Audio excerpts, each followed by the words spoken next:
Hello dear student, बहुत बहुत स्वागत है आप सभी का आपके अपने यूट्यूब चैनल पर जिसका नाम है डिस्टेंस स्कॉलर। और डियर स्टूडेंट, आज की वीडियो में हम डिस्कस करने वाले हैं एनआईएस क्लास 10th के हिंदी के चैप्टर 7 के बारे में। और मैं एक इन्फॉर्मेशन आपको यहाँ पे दे देती हूँ कि हिंदी क्लास 10th के चैप्टर 1 से लेकर के चैप्टर 6 तक को मैंने अपने इसी चैनल पर पढ़ाया है, समझाया है, समरी बताई है। उसके साथ ही साथ चैप्टर के इंपॉर्टेंट क्वेश्चन आंसर को भी बता रखा है।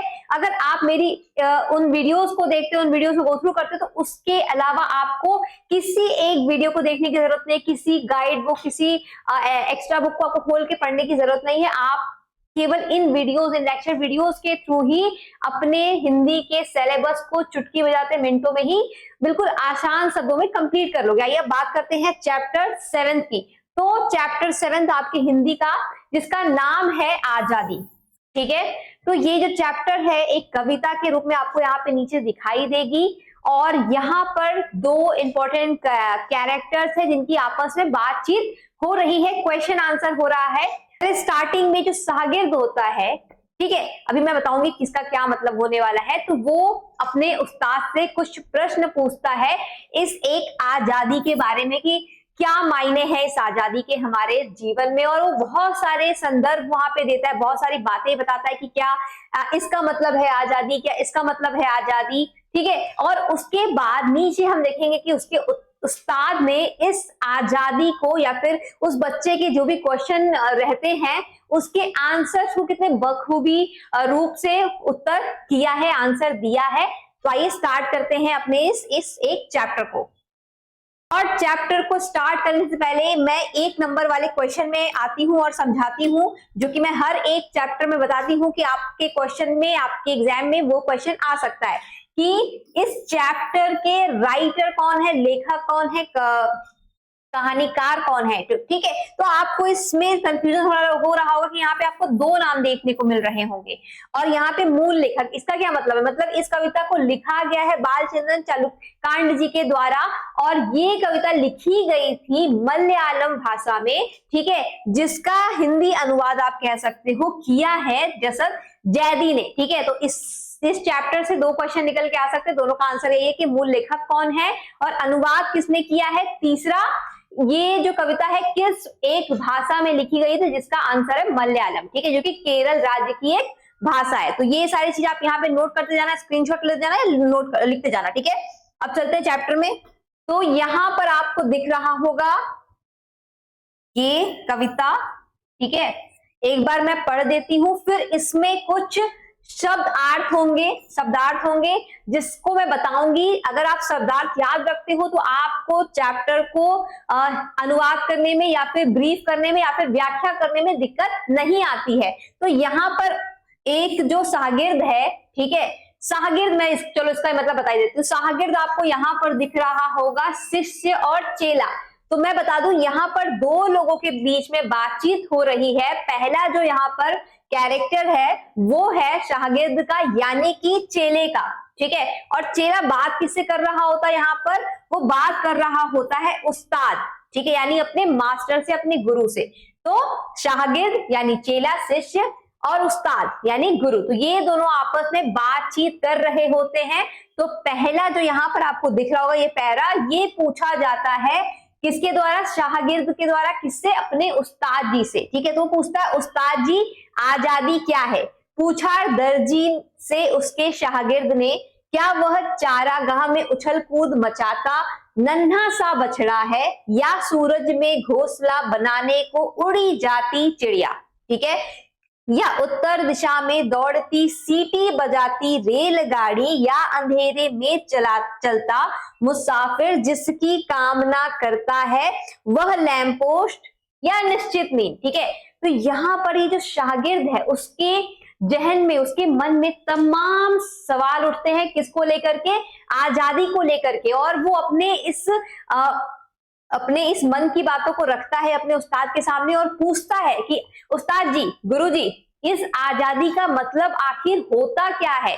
क्या जो चारागाह में नन्हा बछड़ा जो है उछल कूद मनाता है, ठीक है, क्या उसका मतलब आजादी होती है? तो मैं थोड़ा सा आपको यहाँ पे एक बात बताती हूँ, जैसे कि हर एक इंसान के लाइफ में, जिंदगी में आजादी के अलग मायने होते हैं, ठीक है। कुछ लोगों को ऐसा लगता है कि काश हम इस काम को अपने मन से कर सकते, अपने तरीके से कर सकते, अपने ढंग से कर सकते, या हमारे ऊपर कोई पाबंदी ना होती, हमें कोई परेशान करने वाला, कोई सवाल जवाब करने वाला ना होता, और हम जिस काम को जिस ढंग से चाहे, अपनी जिंदगी को जिस तरीके से चाहे जी सकते हैं।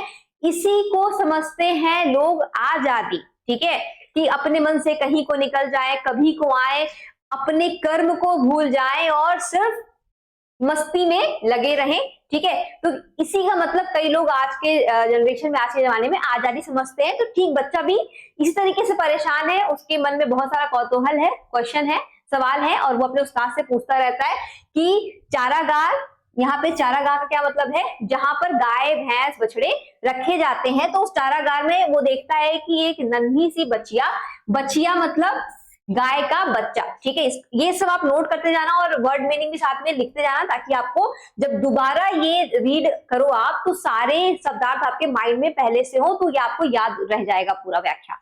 तो वो बोलता है कि चारागाह में जो नन्ही बच्चियां अपने मन से, बिना अपने माँ की परवाह किए, बिना उसके परमिशन के कहीं भी चली जा रही है, उछल कूद कर रही है, क्या यही है रियल लाइफ की आजादी? क्या वास्तविक आजादी जो होती है इसी में है, या सूरज में घोंसला बनाने को उड़ी जाती चिड़िया? इसका क्या सेंस है यहाँ पे? इसका सेंस वो कह रहा है कि चिड़िया जो है एक असंभव काम को करने को उड़ चली है, तो क्या हम अपने जीवन में कोई ऐसा काम ठान ले जो कि बिल्कुल असंभव है, दीवार पे सर मारने जैसा है, क्या हम उसको आजादी समझे? ठीक है, क्यों? क्योंकि सूरज में घोंसला बनाना नामुमकिन है, वहां तक कोई पहुंच ही नहीं सकता, कोई घोंसला बना ही नहीं सकता, क्योंकि कोई भी चिड़िया, कोई भी पक्षी जितना भी ऊंचा उड़ान भरता हो, लेकिन सूरज तक पहुंचना नामुमकिन है। तो क्या ऐसा कोई काम जो कि असंभव है और हम ठान लें और करने को उतारू हो जाए, करने लगे, तो यही है क्या आजादी? फिर वो आगे पूछता है, या उत्तर दिशा में दौड़ती सीटी बजाती रेलगाड़ी। अब यहाँ पर आपके मन में एक सवाल आ रहा होगा, वो सवाल आना भी जरूरी है कि यहाँ पर रेलगाड़ी तो दौड़ती है, सीटी बजाती है, सबको पता है, लेकिन वो उत्तर दिशा में ही क्यों दौड़ रही है? ठीक है, क्यों? क्योंकि मैंने स्टार्टिंग में बताया था, ये जो चैप्टर है मलयालम में है, मलयालम जो कि केरल की भाषा है, और केरल में क्या होता है कि जो रेलगाड़ियां चलती हैं वो केवल उत्तर की दिशा में ही चलती हैं। क्यों? क्योंकि बाकी 3 जगहों से ये जो राज्य है, ये जो क्षेत्र है, समुद्र से घिरा हुआ है, पानी से घिरा हुआ है, वहां पर कोई आवागमन का रास्ता नहीं है। तो इसी वजह से जो वहां पे रेलगाड़ियां होती है केवल उत्तर दिशा की ओर ही जाती हैं, जिसकी वजह से जो आपका शागिर्द है, जो बच्चा है, जो शिष्य है, वो इस तरीके से पूछता है कि क्या उत्तर दिशा को जाती जो रेलगाड़ी है यही आजादी? ठीक है, आगे वो कहता है, या अंधेरे में चलता मुसाफिर जिसकी कामना करता है, या फिर आजादी इसमें है कि कोई मुसाफिर है, ठीक है, वो अंधेरे में चलता है और उसके मन में आ जाए कि हमें कोई लालटेन मिल जाए, हम वहां बैठ के घंटों इंतजार कर सके और उजाले होने तक वहीं बैठे रहें। इसका क्या मतलब है यहाँ पर? इसका मतलब ये है कि यात्रा में जब बाधा आती है, ठीक है, मुसाफिर यात्रा करता है और यात्रा में बाधा कौन है? अंधेरा, रात, ठीक है। यात्रा में जब बाधा आती है तो उसको अपना यात्रा छोड़ करके वहीं बैठ करके अपनी यात्रा समाप्त कर देनी चाहिए। क्या इसी में है आजादी? ठीक है, या निश्चित नींद, बेफिक्र होकर सोना और किसी चीज का ध्यान न होना कि कब हम सो रहे हैं, कब उठ रहे हैं, एक निश्चित नींद है आजादी। ठीक है, क्या है आजादी? तो उसने इतने सारे संदर्भ दिए और हर बार यही पूछना चाहा कि आखिर ये आजादी होती कैसी है, आजादी है क्या? ठीक है, आगे भी वो कुछ और सवाल जवाब करता है, देखते हैं क्या है वो। या इस अनंत कपड़े शाश्वत रूप से गतिमान पहिए और कभी न रुकने वाली सुई से मेरी मुक्ति। अब आपको एक चीज यहाँ पे और पता चल रही होगी कि जो शागिर्द था, यानी कि जो शिष्य था, वो क्या था? वो अपने उस्ताद गुरु के यहाँ पर नौकरी करता था। उसका जो गुरु था वो एक दर्जी था, ठीक है, और वो उसको अपने अंडर में रख करके काम सिखाता था, और वो जो चेला था वो वहां पे काम करता था। तो उसके मन में यही था कि मैं यहाँ पर बैठा जो काम करता रहता हूं दिन भर, क्या इससे मुक्ति, ये सब मैं छोड़ के अगर निकल जाऊं इस सुई की नोक से और इस गतिमान पहिए, जो कि सिलाई मशीन आप जब आप देखोगे तो चलता रहता है ना, उसका पहिया इस तरीके से घुमाने पे चलता रहता है, तो वो यही कहता है कि ये शाश्वत रूप से गतिमान पहिए, कभी न रुकने वाले पहिए और सुई की नोक से अगर मैं आजाद हो जाऊं, इन सबको भूल भाल जाऊं, निकल जाऊं, छोड़ दूं, क्या उसमें ही मेरी आजादी होगी? ठीक है।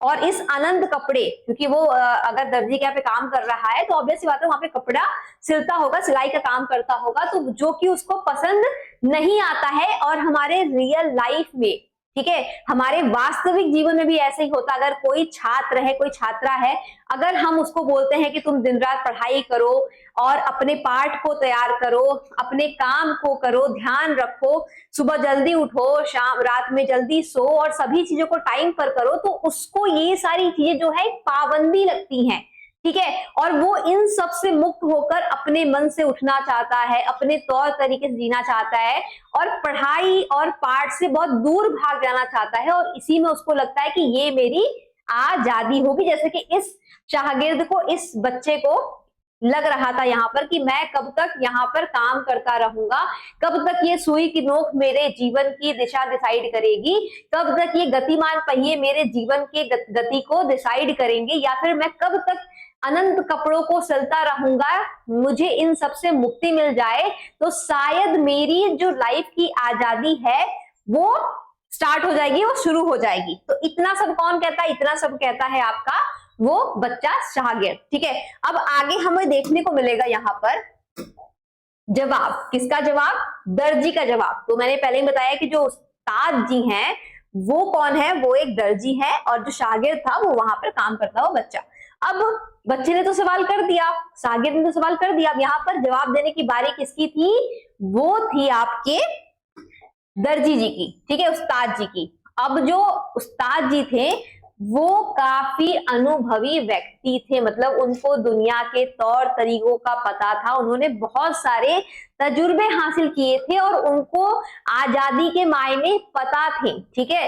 क्योंकि मनुष्य चाहे कोई भी हो, चाहे बच्चा हो, चाहे बूढ़ा हो, कोई जवान हो, सबको काम करना पसंद नहीं होता और सबको यही लगता है कि हमें एक अच्छी लाइफ मिल जाए जिसमें बहुत ज्यादा काम ना करना पड़े। लेकिन वास्तविकता इससे बहुत परे होती है, काम हम सबको करना ही पड़ता है। हम सबके जीवन में लक्ष्य डिसाइड होना चाहिए, गोल डिसाइड होना चाहिए, तभी हम अपने जीवन में एक मुकाम तक पहुंच सकते हैं। और ये सारी बातें पता थी हमारे इस उस्ताद जी को, और उसने बड़ा ही बखूबी रूप से यहाँ पर उत्तर दिया उस बच्चे का, ठीक है। क्या किया? आजादी का मतलब है भूखे को खाना, प्यासे को पानी, ठंड से ठिठुरते को ऊनी कपड़ा और थके मांदे को बिस्तर, ठीक है। अब वो कहते हैं कि किसी भी मनुष्य के लिए जो मूलभूत आवश्यकताओं की पूर्ति है वही होती है आजादी। अब ये मूलभूत आवश्यकताएं क्या है, जरूरत क्या है? रोटी, कपड़ा और मकान। किसी भी मनुष्य को पृथ्वी पर जीवन काटने के लिए 3 चीजें बहुत ज्यादा आवश्यक होती हैं। पहला, रोटी, बिना भूख मिटाए, ठीक है, या फिर कह लो कि भूखे रहकर कोई जीवन नहीं काट सकता। और कपड़ा, बिना तन पे कपड़े के कोई जीवन नहीं काट सकता। और तीसरा, मकान, रहने के लिए उसको एक आश्रय चाहिए ही चाहिए, एक जगह चाहिए ही चाहिए। तो इस तरीके से भूखे को खाना, तब वो आजादी महसूस करता है। प्यासे को अगर पानी मिल जाए तो उसको आजादी महसूस होती है। ठंड से ठिठुरते इंसान को अगर कपड़े मिल जाए, ऊनी कपड़े मिल जाए, गर्म कपड़े मिल जाए, तो आजादी महसूस करता है वो। थके मांदे को बिस्तर, और अगर काम से एकदम त्रस्त होकर के कोई थका इंसान है, अगर उसको बिस्तर मिल जाए सोने को, तो फिर वो आजादी कहलाती है। एक और मायने कवि ने बताए यहाँ पर आजादी के, कवि के लिए शब्द, ठीक है। जैसे अगर कोई कवि है, कवि का काम क्या है? कविताएं लिखना, रचनाएं लिखना। और रचनाएं किससे संपूर्ण होती हैं? कई सारे शब्दों से, ठीक है। शब्द मिलकर वाक्य बनाते हैं, वाक्य मिलकर फिर पूरा का पूरा स्टोरी क्रिएट करते हैं। तो कवि के लिए क्या जरूरी है? शब्द। अगर उस कवि से उसके शब्द छीन लिए जाए तो वो वहां पर आजाद फील नहीं करेगा, या फिर ऐसा समझ लो कि कई बार जो कवि होते हैं वो मजबूर भी होते हैं और जिस भाषा में जिस शब्दों को वो लिखना चाहते हैं अपनी रचनाओं में, वो कभी कभी किसी के डर में, ठीक है, नहीं लिख पाते हैं और अपनी बातों को उस तरीके से नहीं व्यक्त कर पाते हैं जो उनके अंदर चलता है कि मैं इस चीज को ऐसे लिखना चाहता हूं। तो वहां पर वो कवि आजाद महसूस नहीं करता है, ठीक है। तो अगर कवि को शब्द मिल जाए, सही शब्द मिल जाए, या वो शब्द मिल जाए, उन शब्दों को लिखने की छूट मिल जाए जो कि वो लिखना चाहता है अपनी कविता में, अपनी रचनाओं में, तो वाकई में वो आजादी फील करता है, आजादी महसूस करता है, खुद को आजाद मानता है, ठीक है। दूसरा वो कहता है शिकारी के लिए तीर। अगर कोई शिकारी है, अगर उसको शिकार करना है तो सबसे जरूरी चीज क्या है? वो है तीर, ठीक है, वो है भाला, वो है तीर, वो है तीर कमान। लेकिन अगर उस शिकारी के पास तीर ही ना रहे, उससे उसकी तीर ही छीन जाए, तो शिकारी का अस्तित्व ही खत्म हो जाएगा, क्योंकि बिना तीर के कोई भी शिकार संभव नहीं है। अन्यथा जो जिसका वो शिकार करने गया है, उल्टा वही उस शिकारी का शिकार कर लेगा। तो अगर शिकारी के पास से तीर छीन ली जाए तो वो आजादी महसूस नहीं कर पाएगा। और शिकारी सबसे ज्यादा आजादी कब महसूस करता है? जब उसके पास तीर होता है। तो कवि के लिए क्या मोस्ट इंपॉर्टेंट है? आज शब्द, शिकारी के लिए तीर, भूखे के लिए खाना, प्यासे के लिए पानी, ठिठुरते के लिए कपड़े और थके मांदे के लिए बिस्तर। फिर वो आगे कहते हैं तन्हाई के मारे के लिए महफिल। अगर कोई इंसान तन्हा है, दुखी है, ठीक है, डरा सहमा है, तो उसको क्या चाहिए? उसको चाहिए अपने आसपास लोग, भीड़, महफिल, जहां पर वो आजाद महसूस कर सके खुद को, ठीक है। डरे हुए के लिए पनाह। और उसी तरीके से अगर कोई व्यक्ति बहुत डरा सहमा है किसी चीज को लेकर के, तो उसको एक पनाह चाहिए, जिस पनाह में जाकर के वो खुद को सुरक्षित महसूस कर सके और उस सुरक्षा में वो खुद को आजाद महसूस कर सके, ठीक है। आजादी यानी अज्ञानी को ज्ञान, ठीक है। अज्ञानी व्यक्ति के लिए सबसे ज्यादा क्या जरूरी होता है? ज्ञान। अगर उस अज्ञानी को ज्ञान आ जाए तो वो वास्तव में स्वतंत्र हो जाएगा, आजाद हो जाएगा, ठीक है। ज्ञानी को कर्म। और ज्ञानी मनुष्य केवल अपने आप में ज्ञान भर लेना या दुनिया जहान का ज्ञान किसी के अंदर होना ही आजादी नहीं है। जब तक उस ज्ञान का हम सदुपयोग ना कर सके, किसी काम में उसको न लगा सके, तो जब तक ज्ञानी इंसान कर्मठ नहीं होता है, कर्म नहीं करता है, तब तक वो आजाद नहीं हो सकता है, ठीक है। कर्मठ को बलिदान। अब अज्ञानी के पास क्या आ गया? ज्ञान आ गया। ज्ञानी इंसान क्या हो गया? कर्मठ हो गया, काम करने लगा। और कर्मठ होकर अगर कोई कर्म पथ पर यहाँ पर निकला है तो उसको यहाँ पर कभी न कभी बलिदान भी देना पड़ता है। यहाँ पे मैं एग्जांपल देती हूँ कि ये हम समझते हैं कि हमारा जब भारत स्वतंत्र हो रहा था तो स्वतंत्रता की लड़ाई में कई ऐसे ज्ञानी मनुष्य हुए, कई ऐसे स्वतंत्रता सेनानी हुए जिन्होंने कर्म किए, देश को आजाद कराने के लिए अनेकों कर्म किए, अनेकों लड़ाइयां लड़ी। किसी ने हिंसा का सहारा लिया, किसी ने अहिंसा का सहारा लिया, सबने अपनी अपनी तरह से लड़ाइयां लड़ी, कर्मठ हुए। और उस कर्म को करते हुए उनको कई बार बलिदान भी देना पड़ा। बलिदान अपनी जान का, बलिदान अपनी आजादी का।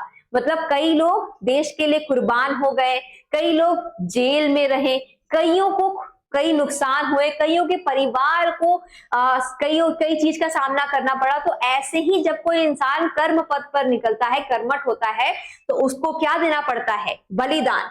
और बलिदानी को जीवन। यहाँ पर एक अच्छी बात कही गई है कि हम बलिदान देकर भी जीवन को प्राप्त कर सके हैं। जो स्वतंत्रता सेनानी भारत को स्वतंत्र कराने के लिए, देश को स्वतंत्र कराने के लिए खुद का बलिदान दिए थे, वो हम सबके बीच में कई सौ साल तक जीवित रहेंगे। हम याद करेंगे उनको और उनके लिए हमेशा अपने मन में अच्छी बातें रखेंगे। तो इस तरीके से वो अनंत जीवन को प्राप्त हो गए और उनका जो बलिदान है एक जीवन में, ठीक है, मतलब वो अमर हो गए हम सबके बीच में और एक नए जीवन को प्राप्त कर गए, ठीक है। आगे कहते हैं, आगे वो समझाते हैं। जो बच्चा पूछ रहा था कि क्या मेरे लिए आजादी के मायने हैं इस अनंत कपड़े से आजादी, इस असीम चलने वाले पहिए से आजादी, या सुई की इस नोक से आजादी, तो उसका यहाँ पर वो बड़ा ही अच्छा उत्तर देते हैं कि जो कपड़ा नहीं सिएगा, कपड़ा यहाँ पर कई मायने हैं इस चीज के, क्योंकि ये जो शागिर्द था वो दर्जी का चेला था, उस उस्ताद का चेला था, तो वहां पर उसका कर्म था कपड़े सीना। इसी तरीके से एक विद्यार्थी के लिए यहाँ पर कर्म क्या हो सकता है, पढ़ाई करना। किसी नौकरी पेशा इंसान के लिए कर्म क्या हो सकता है, नौकरी पर जाना। किसी शिक्षक के लिए कर्म क्या हो सकता है, बच्चों को शिक्षा देना। ठीक है, तो कईयों के लिए कई मायने हैं इस कर्म के। ठीक है, तो यहाँ पर इसको बोलते हैं कि पर जो कपड़े नहीं सिएगा, कर्म नहीं करेगा, उसको सपने देखने का भी अधिकार नहीं है। ठीक है, अगर जो बैठ की मुफ्त खाने की सोचता है, ठीक है, काम नहीं करने की सोचता है और एक अच्छे जीवन की कल्पना करता है या बड़ी बड़ी सपने देखता है, तो ऐसे इंसान को सपने देखने का भी कोई अधिकार नहीं है। ठीक है, सुई की चमकीली नोक पर टिकी है आजादी। तो इस बालक के लिए, इस शागिर्द के लिए, इस चेले के लिए आजादी क्या है, उस सुई की चमकीली नोक पर ही इसकी पूरी की पूरी लाइफ की, पूरी की पूरी जीवन की आजादी टिकी है कि ये सुई का नोक जब तक चलेगा, जितना चलेगा वो उतने काम करेगा, जितना ये काम करेगा उतना अनुभवी बनेगा, जितना अनुभवी बनेगा उतना कर्मठ बनेगा। ठीक है, और उसकी आजादी उसी पे तय होगी। ठीक है, आजादी वह फसल है जिसे बोने वाला ही काट सकता है। ठीक है, मतलब आजादी एक ऐसा फसल है जिसे जो बोएगा वही काट सकता। अगर मैंने कर्म किया है तो उसका फल मुझे ही मिलेगा, अगर किसी और ने वो कर्म किया है तो उसका फल उसे ही मिलेगा, मुझे नहीं मिल सकता। जैसे अगर यहाँ पर उस्ताद जी जितना अनुभवी होंगे काम करने में, जितने कपड़े सिएंगे, तो उस कपड़े की कीमत उस्ताद जी को ही मिलेगी, उसके चेले को नहीं मिलेगी। इस तरीके से जितना ये चेला शागिर्द जितने कपड़े सिएगा, जितना कर्म करेगा, जितना फसल बोएगा, उसकी कीमत या फिर उसका फल इसी एक चेले को मिलेगा, उसके उस्ताद को नहीं मिलेगा। तो यहाँ पर इसका ये मतलब था कि बोने वाला ही काट सकता है। ठीक है, वह रोटी जिसे मेहनत ही खा सकता है। ठीक है, और यही कहते हैं कि जो कमाएगा वही खाएगा, मेहनत की रोटी उसी को मिलेगी। ठीक है, यह वो कपड़ा है जिसे दर्जी ही पहन सकता है, और जो कपड़े बनाओगे, जो कर्म करोगे, जो फसल बोगे, ठीक है, उसे तुम खुद भोगोगे, उसके सुख को तुम ही उठाओगे, उस लग्जरी लाइफ को तुम ही जियोगे। जितनी मेहनत तुम करोगे उसके परिणाम तुम्हें ही मिलेंगे, तुम्हारे दोस्तों को या फिर किसी और को नहीं मिलेंगे। ठीक है, अगर आप अच्छे मन से पढ़ोगे, मेहनत करोगे, तो आप देखोगे आपके मार्क्स भी उतने अच्छे आएंगे। ठीक है, आपके मार्क्स किसी और को नहीं ट्रांसफर हो जाएंगे, किसी और को नहीं मिलेंगे। ठीक है, यह कहकर दर्जी फिर से कपड़ा सीने लग गया। शागिर्द की उलझन भी दूर हुई और वह भी सुई में धागा पिरोने लगा। इतना कहने के बाद जो उस्ताद जी थे फिर से अपने काम में लीन हो गए, अपने काम को करने लगे, कपड़े को सिलने लगे।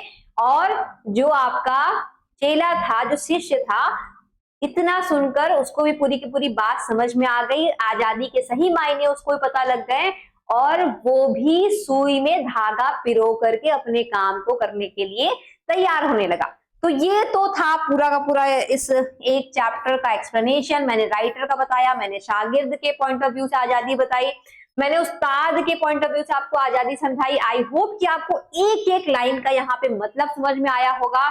आप व्याख्या कर सकते हो, इसका भावार्थ कर सकते हो, और इसके शब्दार्थ, शब्द और अर्थ भी यहाँ पर लिख सकते हो। ठीक है, लेकिन अभी भी यहाँ पर आपके लिए कुछ इंपॉर्टेंट पॉइंट्स बचा है कि हम देखेंगे इस चैप्टर के इंपॉर्टेंट क्वेश्चन आंसर को। चाहो तो आप उन क्वेश्चन आंसर का स्क्रीनशॉट ले सकते हो और फिर उसका नोट्स बना के तैयारी कर सकते हो। और अगर आपको इसका लेक्चर वीडियो चाहिए, इसका क्वेश्चन आंसर का पीडीएफ चाहिए, तो आप मुझे नीचे कमेंट कर सकते हो, हमारे ऐप को डाउनलोड कर सकते हो, हमारे व्हाट्सएप पे जुड़कर वहां से परचेज कर सकते हो, और अच्छे मार्क्स तो आप लेकर आओगे ही फिर उसके बाद। तो पहला क्वेश्चन आपको अपने स्क्रीन पे दिख रहा होगा, जो कि एमसीक्यू के फॉर्म में है, यानी कि बहुविकल्पी प्रश्न के फॉर्म में, जिसका आपको एक क्वेश्चन दिख रहा होगा, 4 विकल्प दिख रहे होंगे, जो भी ऑप्शन सही होगा आपको टिक करना। तो स्क्रीनशॉट ले सकते हो कि नन्हे से बछड़े द्वारा उछल कूद मचाने से कवि का क्या आशय है, कि मतलब वो खुश है और अपनी खुशी का इजहार कर रहा है। ठीक है, अंधकार से प्रकाश की ओर उन्मुख होने का आशय क्या है, इसका मतलब है अज्ञान से ज्ञान की ओर। ठीक है, आगे देखेंगे तो ये तो क्वेश्चन आप प्रत्यय इनमें से पढ़ करके आप लगा सकते हो। आजादी का मतलब क्या है, उच्छृंखलता और स्वतंत्रता से। ठीक है, अब ये देखो आजादी किसके लिए क्या है, आपको यहाँ पर मैच करना है। ऑलरेडी मैंने मैच कर रखा है। लाइक भयभीत, अगर कोई इंसान डरा हुआ है तो उसको पनाह चाहिए होती है, जीवन को बलिदान चाहिए होता है, शिकारी को तीर चाहिए होता है, तन्हाई को महफिल चाहिए होता है, अज्ञानी को ज्ञान चाहिए होता है, थके मांदे को बिस्तर चाहिए होता है। ठीक है, आगे देखते हैं। फिर से यहाँ पर एक बारी बहुविकल्पी प्रश्न है, तो आप देख कर लिख सकते हो। जो मैंने ऊपर बताया वही सारी चीजें हैं, कुछ भी नई चीज आपको यहाँ पे नहीं देखने को मिलेगी। ठीक है, उपसर्ग और प्रत्यय यहाँ पे छांटना है। ठीक है, तो वो आप देख लोगे। आगे मैं आपका व्याकरण का एक क्लास ले लूंगी, जितने व्याकरण पोर्शन के क्वेश्चन आंसर निकलेंगे वहां पर हम डिस्कस कर लेंगे। एक क्वेश्चन यहाँ पर है, मैं पढ़ देती हूँ। शाहगिर्द ने अपने सवाल आजादी क्या होती है के दौरान कुछ जिज्ञासाएं व्यक्त की थी, क्या उन जिज्ञासाओं के साथ आप कुछ और जिज्ञासाएं जोड़ सकते हैं। ठीक है, तो ये खुद से करने वाला प्रश्न है कि जितने भी जिज्ञासाएं, जितना भी वहां पे क्वेश्चन प्रश्न शाहगिर्द ने किया था अपने उस्ताद से आजादी को लेकर के, कि राहगीर को एक लैंप पोस्ट चाहिए होता है या फिर निश्चिंत नींद चाहिए होती है, तो ये सारी चीजें क्या आजादी से रूबरू कराती है इंसान को। तो अगर आपके मन में भी उसके अलावा कोई क्वेश्चन है, आप लिख सकते हो। क्या आजादी का संबंध कर्म से है, कैसे समझाइए। तो मैंने बताया है कि यहाँ पर आजादी का पूरा यहाँ पर जो सेंस निकल रहा है वो हमारे कर्म से ही निकल रहा है। तो उसी क्वेश्चन को आपको यहाँ पर लिखना है। एक बार मैं पढ़ भी दे रही हूँ आंसर, आप चाहो तो स्क्रीनशॉट ले लेना। आजादी का संबंध निश्चित रूप से कर्म से है, जो कर्म करता है वही आजाद रह सकता है। ज्ञान, कर्म और बलिदान के समन्वय से जीवन स्वस्थ और सुंदर बनाया जा सकता है। ठीक है, तो क्या क्या इंपॉर्टेंट होता है, कर्म इंपॉर्टेंट होता है, ज्ञान इंपॉर्टेंट होता है, बलिदान इंपॉर्टेंट होता है। ठीक है, फिर इन सब के जोड़ से, योग से मनुष्य को एक नया जीवन मिल जाता है। ठीक है, बलिदान देकर भी वो जीवन को प्राप्त करता है। याद रखना, आपकी दृष्टि में आजादी का सही अधिकारी कौन है, तो वही है जो कर्म करेगा, जो मेहनत करेगा, वही आजाद रह सकेगा। तो घुमा फिरा के क्वेश्चन है, बट मतलब वही निकलता है। अपनी आजादी को लेकर आप भी परिवार में कई बार तनावग्रस्त हुए हैं, तो ये वही क्वेश्चन है कि फैमिली में कई बार हमारा रिस्ट्रिक्शन होता है कि ये नहीं करना, ये नहीं करना, वहां नहीं जाना है, यहाँ नहीं जाना है।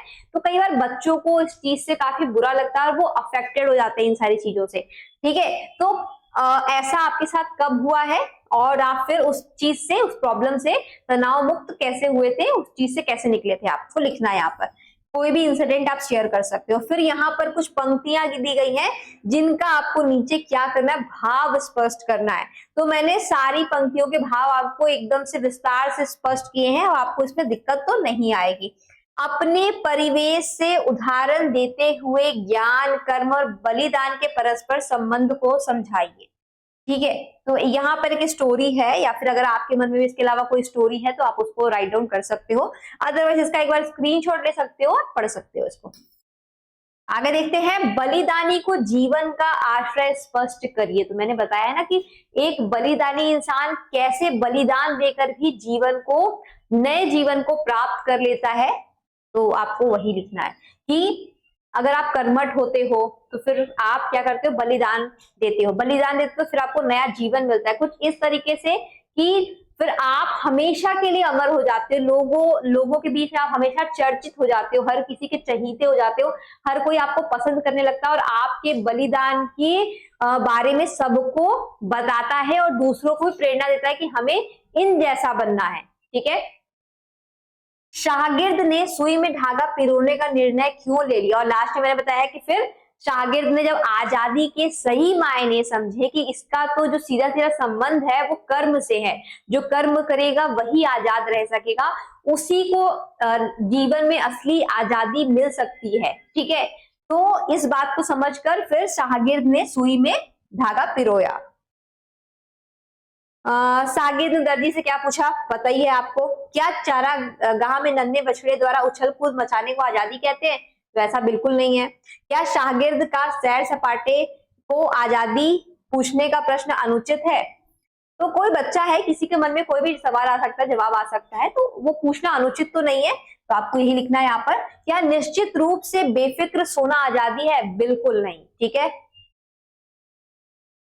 आजादी का अर्थ आपके विचार में क्या हो सकता है? जो भी आपका विचार बन रहा हो इतना पढ़ने के बाद, इतना सुनने के बाद, आप उसको एक लाइन में 100 शब्दों में लिख सकते हो। ठीक है, निम्नलिखित को, अच्छा, शागिर्द के मन में आजादी का अर्थ जानने की जिज्ञासा क्यों हुई? जब वो तमाम चीजों को अपने आसपास देखता है कि लोग बेफिक्र होकर घूमते फिरते हैं और मैं यहाँ पर काम कर रहा हूं, तो फिर उसके मन में जिज्ञासा आती है कि क्या होती है असली आजादी, उसको जानने की।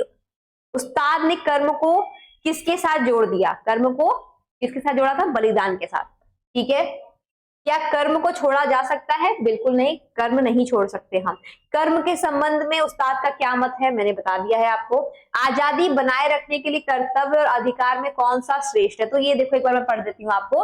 आजादी बनाए रखने के लिए अधिकार और कर्तव्य में से कर्तव्य महत्वपूर्ण है। ठीक है, ठीक है, कर्म ही करोगे तभी हमेशा के लिए आजाद रह सकोगे। अधिकार जताने से आप आजादी महसूस नहीं कर सकते। ठीक है, क्या कर्म से मुक्ति को आजादी कहा जा सकता है? नहीं। दर्जी ने शागिर्द को जिज्ञासा को कैसे शांत कर दिया? तो दर्जी ने अपनी सारी अनुभवों को वहां पे शेयर किया, बताया कि क्या मूलभूत आवश्यकताएं हो सकती है एक इंसान की, जिसको पा करके एक इंसान आजाद हो सकता है। ठीक है, तो यहाँ पर कोई खास क्वेश्चन तो निकल के नहीं आ रहा है, मैं आपके लिए पढ़ ही दे रही हूँ, तो आप सभी इन सब का स्क्रीनशॉट ले सकते हो।